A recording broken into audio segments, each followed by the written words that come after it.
Hi, I'm Sarah and welcome back to my channel. Today I'm going to be talking about something that I've not really shared with anyone on YouTube. I thought with his birthday coming up I would explain and share something with you guys, hoping that it will probably help somebody else as well. I've got obviously two children, which is Andrew and Ava, who's 6 and 3, but I've actually had I have had given birth to 3 children. He would have been 8 on the 20th of September, which I think this is the day that this is coming up for you guys. So yeah, I thought I'd share my story, my experience, and obviously my experience afterwards because he was my firstborn. So yeah, I thought that I'd share that with you guys. Me and my husband got together in January of 2010. I was 18, I turned 19 in February and he was already 19 that he turned at the end of the year before. We were only together for a while, but we was already living together. But 3 months into our relationship I found out I was pregnant, which it was amazing. We was kind of scared to tell like my mum and things because we didn't know what they'd think, because obviously I was only 19, but everybody was very, very happy with us. Actually, people were saying, like especially his dad, he was like, "You're going to do the right thing," and he meant obviously us getting married. The pregnancy went absolutely amazing. My appointments, fantastic, it was a boy. We decided to call him Lucas, and then I went for a checkup with my midwife the day before I was going to go on holiday, well, the day before I went on holiday, and everything was completely fine. He was happy, healthy, so I got the thumbs up to fly. So we went to Tunisia. This was the first holiday that me and my husband went without any of like parents or anybody else. We thought, let's go on holiday before obviously the baby's born. We got there, we only went there for a week, but the last couple of days of the holiday I think was meant to fly back home on Wednesday, but on the Monday I wasn't feeling very well. I was getting really dizzy and tired, and I couldn't, to be honest, I couldn't really handle the heat being pregnant. So majority of the time I was in the shade. So I was 25 weeks pregnant obviously at this point, so I had a bit of a bump. I had a fairly big bump, and yeah, so, and I was still going through morning sickness at that point, so I was just starting to be able to eat a little bit better. Yeah, I got really, really tired and dizzy, so I just said, I'm going back to the room, I'm going for a nap and going to relax and rest, just because I wasn't feeling 100%. So I went back to the room and I fell asleep. A couple of hours later, an hour later, my husband walked in with a panini and said that he's going to eat his panini and then he's going to have a nap. I was like, right, but now I'm hungry. So I got up to go downstairs to get a panini because there's like a snack bar next to the pool that was always open. And not long after I got up, I started feeling pains in my stomach. See, when you go on holiday, your body kind of gets to, it's not really used to the different foods that you get abroad, so, or even in a different place, like your stomach can hurt a bit or anything like that. So I just thought, oh, it's probably me just getting used to the food. So my stomach started hurting a bit. I went downstairs and then after a bit I was like, I didn't even get a panini. I thought, I can't deal with this pain. So I went upstairs and I thought, right, they're being quite frequent now, so sometimes I'm hurting, sometimes I'm not. So I'm thinking, this seems a bit fishy. So I thought there might have been Braxton Hicks, so I kind of like let them be. Then I started throwing up because of the pain, and then I thought, right, our bath was, we didn't have a bath plug for some strange reason. So I sat in the bath with a shower over me, just going off, and that relaxed me and obviously took away the pain. I'm like, but surely Braxton Hicks, I don't need like comfort or pain relief from Braxton Hicks. So strangely enough, I decided to check myself, and inside I could feel something. I felt the waters bulging, which obviously you shouldn't be able to feel. And I woke my husband up and I had this bump app on my phone, and I started timing the pains and timing the contractions, and I was getting them every like 2 to 3 minutes. And I said to him, no, I'm in labour, I'm having these pains. And my mum, she's like, it's probably just Braxton Hicks. I'm like, no, we can feel the waters, I can feel pressure, it's not Braxton Hicks. So I told my husband to go downstairs to the reception and ask if we can have a doctor. he came back up and said, oh, the doctor will be about an hour. And I'm like, if the doctor comes in here an hour, says, I think I'm going to already give birth. I says, because I'm getting the pressure and I feel the urge that I need to kind of start pushing soon. So he went back down, bless him, he was so like distressed and stressed and freaked out, but he went downstairs and they ended up calling an ambulance for me. The doctor came up and he checked and he said it's not good, and I went, I know it's not good because you shouldn't be feeling something in me unless I'm already like dilated and things. The ambulance ride to the hospital was about half an hour long. I did not say anything, which at the time I bet my husband was freaking out. I was just dealing with the pain, and to be honest the pain wasn't that bad. I was just resisting the urge to push and kind of like dealing with the pain. I had no I had no pain relief whatsoever. They put an oxygen mask on me and that was it. I got to the hospital, and obviously the hospitals aren't like they are here in the UK. The chair that I was in labour on, like labouring on, was like a dentist chair. It wasn't comfy, it was leather, and it was like half a chair, a gap, and then stirrups for your legs, and then a bucket underneath. For basically when your water's broke, they go into this bucket and obviously through the hole. So it's kind of like very old fashioned. The way that their kind of like beliefs work is that when a woman's in labour, the man shouldn't be in the room. So that's like still old fashioned. And my husband was on the phone to everybody at this point, and he was freaking out because he couldn't see me. He didn't know what was going off, and they basically said that he can't be forced into their beliefs. So they said that if you want to go in, you've got to force your way in. So he did, but he didn't come in at a good time. Just before he came in, they said that my waters is bulging, and they says to me, if I want to push, push. So I started pushing, but what was actually happening is I was pushing the water was bulging. And the reason the water was bulging is because I was bleeding, like internally. So the fluid was building up because of the blood, was obviously. So when my water broke, it was just looked like blood and clots. So it wasn't very nice. And then obviously when my husband came in, that's all he saw. Me like my legs open over these stirrups and basically just bleeding and clotting quite a bit. I was quite relaxed. I think I was just in shock. And they decided to, because they couldn't feel the head anymore when the waters broke, they said that they're going to do a scan, and they found that he was in my hip. So his head was in my hip rather than obviously coming down. It was the waters that were causing me to contract, because obviously the building up of the blood and stuff. So they gave me a scan, and yeah, they found him that his head was in my pelvis. So they decided to move him, which without pain relief is the most painful thing ever. I don't think ever, like in hospital or anything, I've actually squealed and screamed in pain. I've always been one of these people that dealt with it and just kind of breathed it out. But it was that painful that literally they were pushing on my stomach trying to turn him. It was like the most painful thing. It was more painful than the labour. I tried to move him and it did not work. So they then gave me another scan to check on him. And at this point, he still had a heartbeat, but it was very, very slow. So they decided to take me in for a C-section.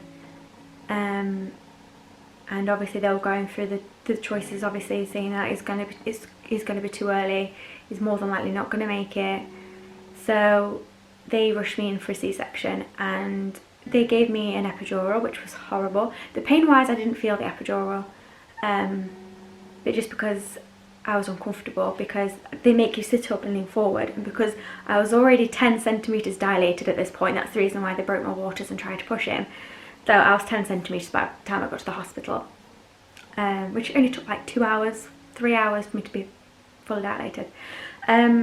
Yeah, they took me in and made me lean forward, which I felt like I was, again, sitting on a melon. And yeah, they gave me the epidural, and yeah, I think the C-section took about 2 hours, but for me it felt like 20 minutes because I was passing out. I think because I lost so much blood, I was just yeah, I was passing out the entire time, and they just kept saying if you want to sleep, sleep, but then the alarm started going off around me. I think my blood pressure dropped or something, I don't know, or my heart rate dropped, I just can't remember. They woke me up because they just started going crazy, and then they gave me oxygen, and then they gave me an injection. So I was okay for the next, like, I think I passed out again, the next 20 minutes or so, but then something else happened, the alarm started going off again. I think something went too high, I don't know, so then they took the oxygen off me. I did not know when he was born at all. I was not awake. I cannot remember them lifting the baby out and taking him away. I can't even, because I mean the doctors back in the UK asked if he cried, and I'm like, I don't think so, because I never heard anything, and I was passed out majority of the time I was having the C-section. What basically happened when I was still having the C-section and he got basically taken and he got put into a room, the nurse there, which he was really nice, he trained in the UK, so he was pretty much the only person that could speak English quite well. He ended up getting my husband, taking him into the room to see him, to see my son, and then they basically waited outside my room. So then I got taken into the lift. I can remember this part, and I can remember him and my husband and the nurse was talking about football. Then I can remember going down to the room, and then the nurse came in and just obviously double checked everything and whatnot, and then I asked her if I could see my son, and she said no. She said that they think it would be too hard on me to see him and that they don't think it's a good idea. And I said no. I says, I'm seeing him and I want to see him. I don't care if it's going to be hard. I want to see my son. They brought my son in. He looked just like his dad. And basically it was 2 minutes and they held him, leant him over me, and then walked out. I didn't get to hold him, touch him, nothing at all. It was hard. I think at the back of my mind, I didn't really want to accept that he was gone. I kept thinking, no, they're wrong, he's going to wake up in just a couple of minutes and then we're going to get taken by a helicopter back to the UK. And yeah, I was just kind of saying it's not true. And yeah, it was kind of hard for me to like sink in, and I think I was still in a lot of shock. I mean, I was that shocked that I can remember ringing my boss and saying to him, I know I was meant to start back and work in a couple of days, but I don't think that's going to happen because I've just given birth. And I'm like, what normal person would do that, ringing their boss like within a couple of hours of actually having their child? I'm like, yeah, it didn't sink in at all. And I'm one of these people that it takes me a long time to start accepting my emotions. So I mean, I've only just recently started crying in front of people. So it was, I think I just didn't like absorb what was happening yet, and still in shock. My husband was obviously distraught. He was very upset, and I can remember when I was back in the room I asked if I could have a hug, and he said no, because he just wants to kind of like just sit and think. It was nice because we was in a big room and there was 2 beds, and because my travel insurance that I had with my bank covers for a family, they obviously covered him as well, so he was able to sleep there with me. They was able to feed him and things like that, so that was nice. They didn't have to leave me. He got very scared for me.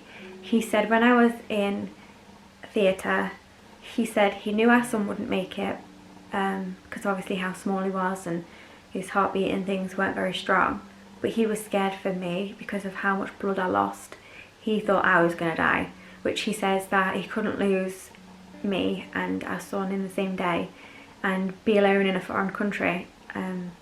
So yeah, he took it quite hard. During the night he tried to give me a hug, and I'm a very light sleeper and I did not wake up, and he said they had to check that I was breathing because he thought I was dead. So, but obviously I wasn't, but he was very scared for me. My mum was obviously back in the UK as well, so I was basically on the phone to her, and she was handling the things from the UK side because their beliefs, again, in Tunisia is that a body should be buried within 24 hours after it's died. So yeah, I kept on, we had to give a bit of a fight to say that no, that's your religion and your beliefs, we want to take him home. So yeah, my mum was back in the UK handling all like the funeral side of things and the arrangements of collecting him and things, which I obviously picked the funeral home and whatnot, but she was, obviously I was 19.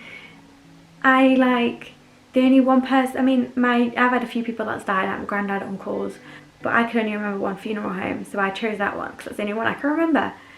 Because I said I was still kind of like a child, so yeah, my mum was handling that stuff, and because we weren't actually married and she was my next of kin, they let her have a really cheap flight out to us because she was my next of kin, and yeah, she wanted to be with me at that point, and I think my husband also needed that time to kind of like grieve. He wanted to be on his own a lot, so me and my mum would kind of like just sit around the pool, and he just kind of like would go for walks and things. He took it quite hard. It wasn't just losing our son, he was scared of losing me as well. We had a family room in the hotel, so that was good. We didn't have to change rooms. We basically had a double bed and then 2 singles. I slept in a double bed by myself, and my mum and my husband slept in the singles. My husband was very scared sharing a bed with me because he didn't want to knock me or anything and hurt me. The recovery was very, very hard because I was very weak from obviously not eating, and I felt like an old person. They kept on telling me to come in and move around, but obviously I was like depressed and in shock, and I didn't want to get up, and when I did get up I was in a lot of pain and I was hunched up. They were not giving me pain relief. The only medication they gave me was for my milk to stop. They said that because obviously the baby's not alive, they suggest that I took these tablets to basically stop my milk supply. My mum brought over her medication because she has a lot of back problems, so she brought some pain meds over for me, which I took. Yeah, I think they were cocodamols. So I took them, and that was obviously helping, but because I was having such a difficult recovery and I could barely walk, they wheeled me out of hospital in a wheelchair, obviously put me in a taxi with my mum and my husband. We went back to the hotel, and then they put me back in a wheelchair when I got there because I couldn't walk. But because I wasn't walking, I was getting so much pain in my back because I was just sat all the time. So when I did want to walk, it's like I wanted the toilet, I was like, I'm going to the toilet, and mum was like, oh, I'll take you. I was like, no, I'm going to walk. And my husband was like, you're not walking to the toilet. And I'm like, I need to walk. When, yeah, I'm going to be walking very slowly, but I need to walk just to kind of like ease the pain in my back. The staff there as well was very nice because we used to sit on the same seat as for dinner. We had the same waiter, and I don't think I was there for one breakfast or something, and they asked obviously why my mum was there instead of me, and then they told him the story. So then that evening at dinner, he decorated our table just to cheer me up. It was like covered in flowers, and it was so nice that obviously how thoughtful he was about it all. And I can remember when my mum, because I weren't really eating much, I didn't really fancy much because my stomach was obviously still bugging me and it was painful. They ended up, instead of having paninis and stuff, I ended up getting chips. So my mum queued up to get these chips on like the poolside place, and I can remember sat there in this little like shaded bit, and then I just saw this little boy running in with his mom and playing, and I just kind of broke down. I was like, that's not going to be me. And at this holiday I was only just accepting, well not accepting, but I could only just believe that I was going to have a baby because it's September. We went obviously in September, and my husband's family tradition type thing is they go to Butlins at the beginning of September, and we were saying, oh, next year we can go to Butlins with them and we'll have the baby. I was only just like imagining having a baby and the things we'd be doing and stuff, and then obviously it got taken away. And yeah, I think as a family things got very different. My husband then didn't want to leave me, as in when I went to bed he would stay downstairs and play the Xbox. He wouldn't stay downstairs and play the Xbox. Oh, my camera's a bit focusing. He basically wanted to be next to me the entire time until I fell asleep. So he'd be upstairs playing the Xbox and watch me falling asleep, and then he'd go downstairs and sleep on the sofa because he didn't want to like cause any pain. We got a phone call by the funeral home on the Saturday to say that early morning on Sunday he would be back. So he got flown over on early Sunday morning, and that they would obviously go and collect him from the airport. On the Monday we went to the funeral home and we had to hide him. We had to basically say, yeah, that's our son, which was difficult because he didn't look like what he looked like before, because if a body doesn't breathe oxygen when they're born, they deteriorate a lot faster than an average body. He was deteriorating quite fast and he still looked like a little baby and he was so beautiful, but he had big stitches in his head because, yeah, he had to have stitches on his head to kind of like hold him together. So yeah, and then they told us that obviously he's not wearing anything at the minute and they suggest that we go and find him some clothes. We wanted him cremated, so we went to Tesco, I think it was, found some clothes, which was horrible because we were just stood there and was like, we can't pick clothes. We don't know what, we went for the tiniest size, but it was like, we didn't want to be there like picking clothes out for our like son that was about to be cremated. It was like the worst thing ever. The morning of his funeral was hard. It was like, I didn't want that day to, not saying I didn't want the day to end, I didn't want it to start. So when we was in the living room, when we was in the kitchen, sat down, and I was like, mostly by myself, I think I wasn't talking. I was cold. I can remember my body was warm but my arms were cold. I was constantly having goosebumps. So when I put a jacket on, I wasn't getting too hot. I took my jacket off, I was getting too cold, and it was horrible. And then I can remember as soon as I said, oh, the car's here, I kind of just, my heart just like sunk. I was like not dealing with it whatsoever. We got to hold our son, but we didn't get to hold him. Sorry.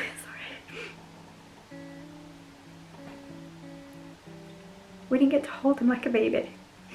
The first time we held our son was in a coffin. I remember as well, we had the coffin in the car, so it was my husband and me, and obviously our son in the centre in a white coffin. As soon as the car pulled up, I obviously got out. My husband passed him to me, which was like the first time me holding him. And then I can remember as soon as he came out the car, I heard my sister-in-law going, oh my god, because the coffin was so tiny. And then I didn't carry him down the aisle. My husband did. I carried his teddy bear. The first teddy bear we bought him was cremated with him, and I also cremated a letter to him and I put that on there as well. But it was hard. I don't think it was very hard. I mean, I'm one of those people that, like I said, I've only recently just learned to cry in front of people. So I was kind of trying to hold it together for everybody else. I mean, I know I was the one to lose my son, but I didn't realise how much it affected people around me. Obviously it affected a lot of people because you wouldn't expect, even though I know stillbirths happen, they don't happen very often. And like I said, I was 19 and it happened in a different country, so we had a lot of people there to support. So not just like my family and friends, we had my mum's friends, because obviously it was a difficult thing for not just me but my family. I know I've rambled on quite a bit. I'm just going to tell you about what we're going to do. I am going to vlog it. It's probably going to be a difficult day, but like I said, I try not to remember the day he died. I try to remember that it was his birthday and celebrate it rather than be upset, but it is a difficult day. It's 20th of September, he would have been 8. And what we've done every year except for the first couple of years, and for my son to realise he has a brother and remember him, we get a balloon.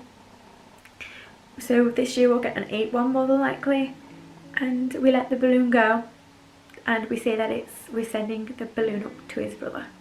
And obviously now my daughter, I don't think she quite understands it yet, but my son, he knows he's got a big brother. But we let go of the balloon and send it to the sky, and we said that he's going into the stars where his big brother is. So yeah, it's nice at that, but it's sometimes, now Andrew is 6, he gets it. He knows he had a brother that died. He knows he would have been 8 this year, and it's sad to hear him say that I wish I could see him, and I wish I could spend time with him and everything. So yeah, it's hard to hear him say that. I mean, because I'd love to spend time with him and see him and things. I'd love, obviously, both Ava and Andrew to see their brother. But yeah, it's hard. It's still kind of, even though I know that it's been 8 years, it still doesn't get easy, especially the day. His ashes, they were in a box, and we actually have them at home. They're kept in our bedroom with his footprints, and we had a tattoo of it. My husband has it tattooed in front of his heart. I have it tattooed, let's see if I can show you.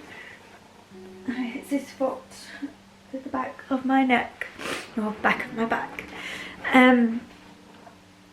That's better. So yeah,